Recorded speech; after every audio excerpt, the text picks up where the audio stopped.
In the last video, we have discussed about the Hershey's and Chase experiment, and we have also discussed some questions related to the experiment. In this video, we will discuss about the mechanism of DNA replication. कि DNA replication कैसे होता है, इस video में हम discuss करेंगे. Here we are discussing a very important chapter of class 12, that is molecular basis of inheritance. So here, what is the exact mechanism of DNA replication in the prokaryotes and in the eukaryotes? अगर हम prokaryote या eukaryote दोनों के DNA की बात करें तो दोनों के डीएनए में केवल इतना ही अंतर होता है कि यूकैरियोट डीएनए की लेंथ लंबी होती है. ये हम डिस्कस भी कर चुके हैं. अगर हम ह्यूमन बींग्स के डीएनए की बात करें तो ह्यूमन बींग्स में या यूकैरियोटिक डीएनए की बात करें तो एग्जाम्पल क्या था, 2.244 मीटर का डीएनए था. काफी लंबा डीएनए था. अगर हम प्रोकैरियोट में डीएनए की लेंथ को देखें तो वहां पे था 1.36 मिलीमीटर. तो मीटर और मिलीमीटर का अंतर यहाँ पे हो जाता है. तो यूकैरियोट्स में डीएनए लंबा, प्रोकैरियोट्स में डीएनए कंपैरेटिवली लेंथ में छोटा होता है. अब यहाँ पे डीएनए का रेप्लिकेशन होता कैसे है? तो डीएनए के रेप्लिकेशन की शुरुआत होती है डीएनए के दोनों स्ट्रैंड के खुलने से. हम जानते हैं कि जो डीएनए है वो डबल हेलिक्स होता है, यानी कि उसका जो स्ट्रक्चर है वो डबल हेलिक्स होता है. इसका मतलब एक डीएनए दो स्ट्रैंड से मिलके बना होता है, उसी को ही हम डबल हेलिक्स बोलते हैं. तो रेप्लिकेशन ऑफ डीएनए में सबसे पहला स्टेप होता है अनजिपिंग ऑफ डीएनए और unwinding of DNA. Unzipping of DNA यानी कि डीएनए के स्ट्रैंड का अनजिप हो जाना. अनजिप यानी कि दोनों स्ट्रैंड का खुल जाना, उनकी अनवाइंडिंग हो जाना या अनकॉइलिंग भी इसको बोला जाता है. अब क्वेश्चन ये है कि जब डीएनए के दोनों स्ट्रैंड्स को खोला जाएगा यानी कि अनवाइंडिंग किया जाएगा तो डीनेचर या अनवाइंडिंग करने के लिए दो चीजें की जा सकती है. एक टेम्परेचर दिया जा सकता है और एक अल्कलाइन मीडियम पे इसको रखा जा सकता है. तो क्या नॉर्मल केस में भी हम ऐसा करके देख सकते हैं कि टेम्परेचर हाई कर दो, टेम्परेचर 94-95 डिग्रीज बढ़ा दो, हाई टेम्परेचर करने पे डीएनए के दोनों स्ट्रैंड्स डीनेचर हो जाते हैं, खुल जाते हैं, अनवाइंडिंग अनकॉइलिंग उसकी हो जाती है. बट क्या इसके होने से डीएनए में कोई प्रभाव आता है? बिल्कुल आता है. जब हाई टेम्परेचर पे डीएनए को रखा जाएगा तो वो अपनी एक्टिविटी शो नहीं करेगा, तो हाई टेम्परेचर यहाँ पे नहीं दिया जाएगा. दूसरा आता है एल्कलाइन मीडियम पे डीएनए को रख के उसकी अनकॉइलिंग या अनवाइंडिंग करना. क्या ये पॉसिबिलिटी है? क्या ऐसा किया जा सकता है? तो अगर डीएनए को आप 10 pH पे रख दोगे फॉर एग्जाम्पल, तो आप डीएनए को अनवाइंड तो कर लोगे बट वहां पे जो सेल्यूलर एंजाइम्स होंगे या डीएनए से रिलेटेड जो भी एंजाइम होंगे जो रेप्लिकेशन में आगे मदद करेंगे वो सब डीनेचर हो जाएंगे. क्योंकि जब आप मीडियम या पीएच को बढ़ाओगे तो एंजाइम डीनेचुरेशन या एंजाइम की एक्टिविटी खत्म हो जाएगी. तो दोनों ही चीजें हम नहीं कर सकते. अब एक लंबा सा डीएनए है, उस लंबे से डीएनए की अनजिपिंग या अनकॉइलिंग या अनवाइंडिंग करनी है, तो ऐसा क्या किया जाए कि जिससे डीएनए अनवाइंड हो जाए? तो सबसे पहले हम डिस्कस करेंगे प्रोकैरियोट्स में कैसे होता है, same in case of eukaryotes. तो यहाँ पे डीएनए की अनवाइंडिंग करने के लिए एक एंजाइम काम में आता है और उस एंजाइम को हम बोलते हैं हेलिकेज. उस एंजाइम को हम क्या बोलते हैं? Helicase enzyme. क्लियर? अब क्वेश्चन ये है कि जो हेलिकेज है इस डीएनए में कहाँ पे आके उसको जुड़ना है, कहाँ पे आके वो जुड़े जिससे वो अपना काम कर पाए, डीएनए के दोनों स्ट्रैंड्स को खोल पाए. क्लियर? तो यहां पे हमें हमेशा ध्यान रखना है कि डीएनए का रेप्लिकेशन जहां से स्टार्ट होता है उसको बोला जाता है ओरिजिन ऑफ रेप्लिकेशन. उसको हम बोलते हैं ORI site, that is origin of replication. Origin of replication. अब अगर प्रोकैरियोटिक डीएनए है तो ORI एक ही होगा. अगर यूकैरियोटिक डीएनए है तो ORI एक से ज्यादा होगा, नेचुरल सी बात है, it depends on the length of the DNA, more will be the length, more will be the ORI, small will be the length, so यहाँ पे ORI कम होगा। अब प्रोकैरियोटिक डीएनए की बात करेंगे तो यहाँ पे एक ORI है, ये रहा। ओरिजिन ऑफ रेप्लिकेशन, यानी कि इस जगह से रेप्लिकेशन स्टार्ट होगा और रेप्लिकेशन की शुरुआत अनवाइंडिंग ऑफ डीएनए से की जाएगी। क्लियर है कि जब तक डीएनए के दोनों स्ट्रैंड खुलेंगे नहीं तब तक ये रेप्लिकेट भी नहीं करेगा। तो ORI is the site from where the replication starts. Here the DNA replication starts with a special enzyme and the name of the enzyme is helicase. Helicase enzyme क्या करेगा, ये जो DNA स्टैंड है इस DNA स्टैंड को क्या करेगा, अलग अलग कर देगा। ठीक है, DNA स्टैंड को क्या करेगा, अलग अलग कर देगा। अब हमें ये पता है कि जो DNA का स्टैंड है तो दो स्टैंड के बीच में जो जॉइनिंग का काम करता है वो करता है हाइड्रोजन बॉन्ड। तो अनकॉइलिंग या अनवाइंडिंग में ऐसा क्या होगा कि दोनों स्टैंड अलग हो जाएंगे।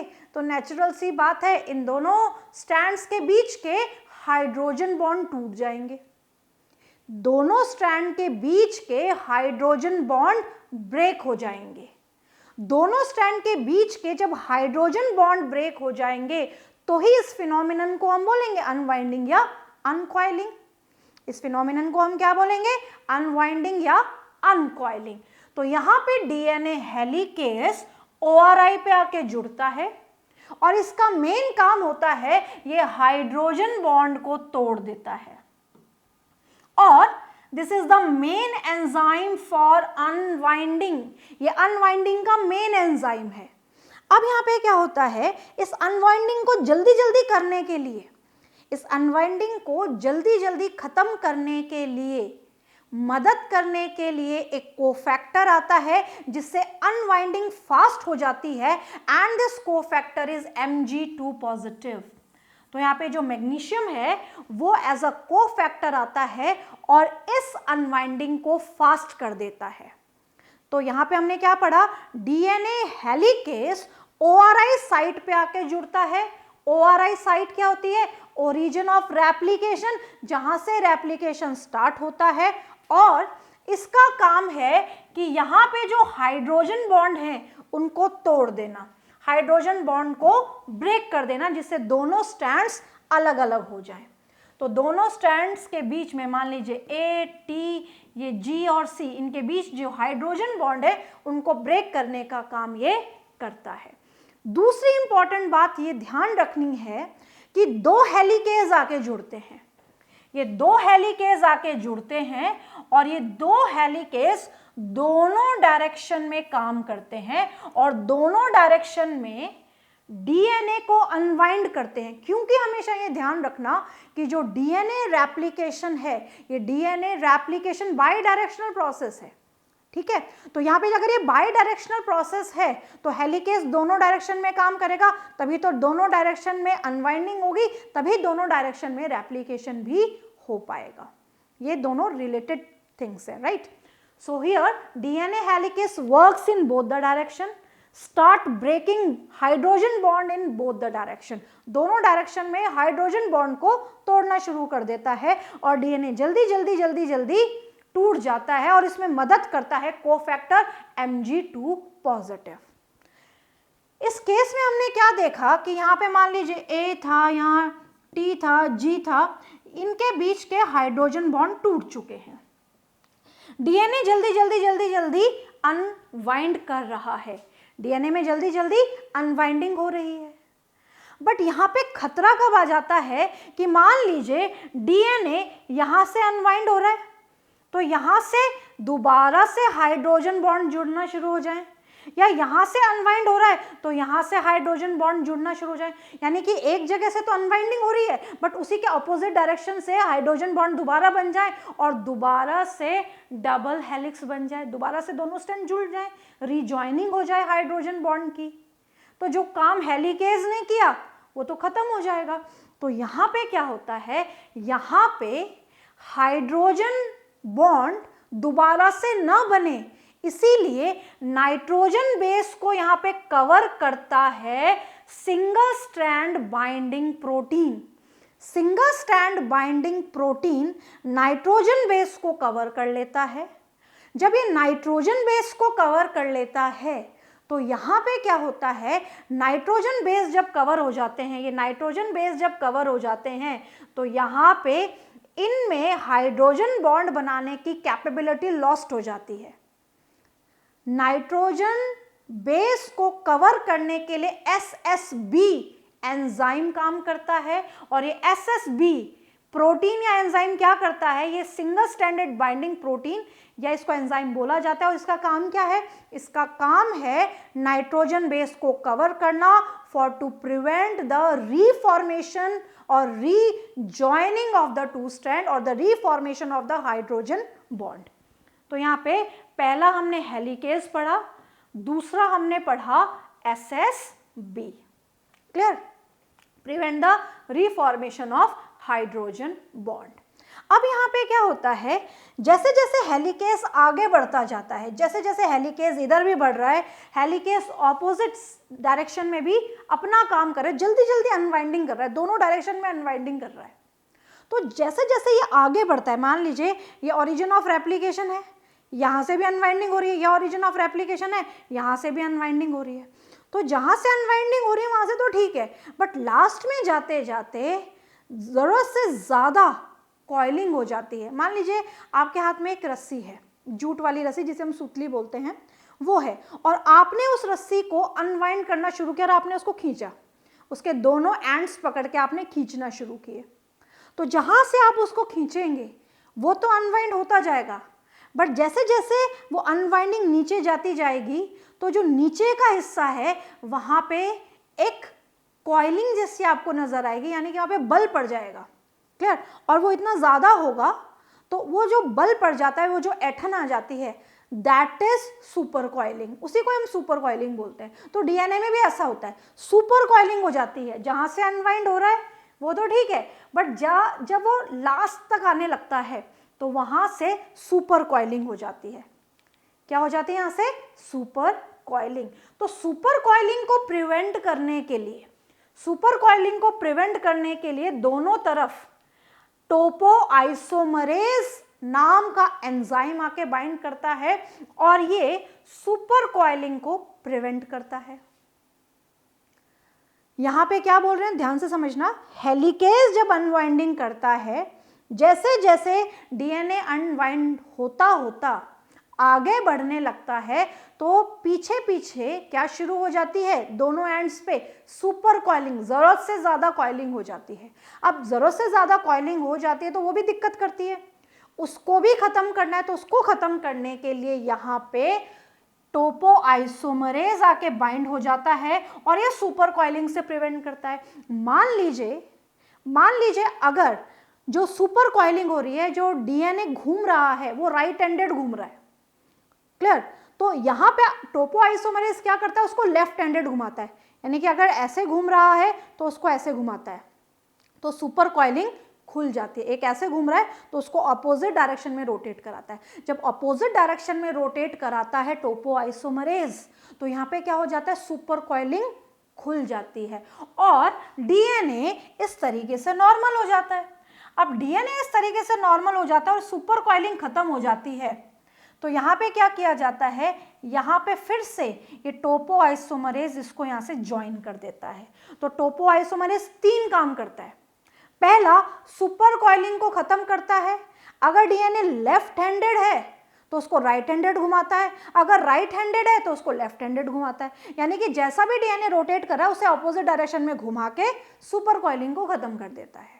दूसरा, सुपर कॉइलिंग खत्म करने के बाद डीएनए को कट भी करता है और ज्वाइन भी करता है।